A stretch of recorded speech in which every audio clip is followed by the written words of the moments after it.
Hello viewers, আসসালামু আলাইকুম। আশা করি আপনারা সবাই ভালো আছেন। আপনাদের সাথে আছি র্যাঙ্কস কুমিল্লা ইনস্টিটিউটের পক্ষ থেকে আমি মোস্তফা কামাল।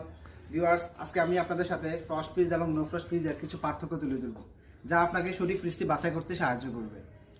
ভিউয়ার্স, ফ্রিজের বিষয়ে কথা বলতে বলে প্রথমে যে বিষয়টা আছে সেটা হচ্ছে ফ্রিজের রক্ষণাবেক্ষণ। তো আপনারা জানেন ফ্রস্ট থেকে নন ফ্রস্ট ফ্রিজের রক্ষণাবেক্ষণ অনেক সহজ, কারণ ফ্রস্ট ফ্রিজে বরফ জমে, নো ফ্রস্ট ফ্রিজে কোনো বরফ জমে না। আর ফ্রস্ট ফ্রিজ বরফ জমার কারণে সেটা আপনাকে প্রতি মাসে একবার করে পরিষ্কার করতে হয়, এবং মাঝে মাঝে দেখা গেছে ফ্রস্ট ফ্রিজে আপনি বরফ বলে পানি পড়ে, যা অনেক ঝামেলাপূর্ণ। অন্যদিকে যেহেতু নো ফ্রস্ট ফ্রিজে আপনার কোনো বরফ হচ্ছে না, সেহেতু আপনি ঝামেলাটুকু পোহাতে হয় না, এমনকি 6 মাসে কিংবা বছরে একবার পরিষ্কার করলে হয়। তারপর রয়েছে আপনার ফ্রিজের ক্ষতি। ফ্রস্ট ফ্রিজে অনেক সময় বরফ ছাড়ানোর জন্য আমরা সাধারণত ধারালো কিছু ব্যবহার করে থাকি।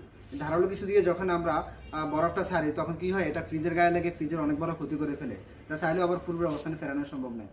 অন্যদিকে নো ফ্রস্ট ফ্রিজে যেহেতু আপনার বরফ হচ্ছে না, সেহেতু ফ্রিজের ক্ষতি হওয়ার কোনো সম্ভাবনা থাকে না। তারপর হচ্ছে ভিউয়ার্স, আপনার খাবারের ক্ষতি। আপনারা সবাই জানেন ফ্রস্ট ফ্রিজ মূলত খাবারটা ঠান্ডা হয় আপনার বরফের সাহায্যে। বরফের সাহায্যে যখন খাবারটা ঠান্ডা হয়, তখন কি হয়, আপনার খাবারের মান এবং স্বাদটা নষ্ট হয়ে যায়, এবং দীর্ঘদিন যাবত ফ্রস্ট ফ্রিজে খাবার রাখার কারণে খাবারের কালারও পরিবর্তন হয়ে যায়।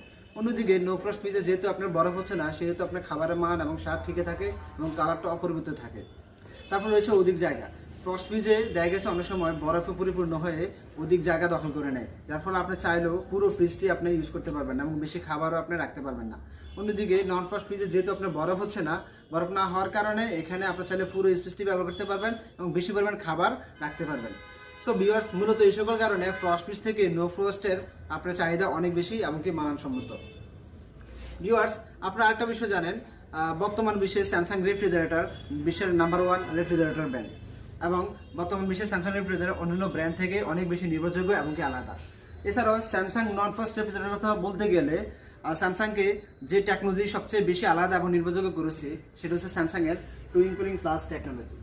Viewers, twin cooling plus technology হচ্ছে এমন একটা টেকনোলজি যেটা হচ্ছে স্যামসাংয়ের এই ফ্রিজটাতে, এটা হচ্ছে স্যামসাংয়ের RT56 মডেলের একটি twin cooling plus technology fridge.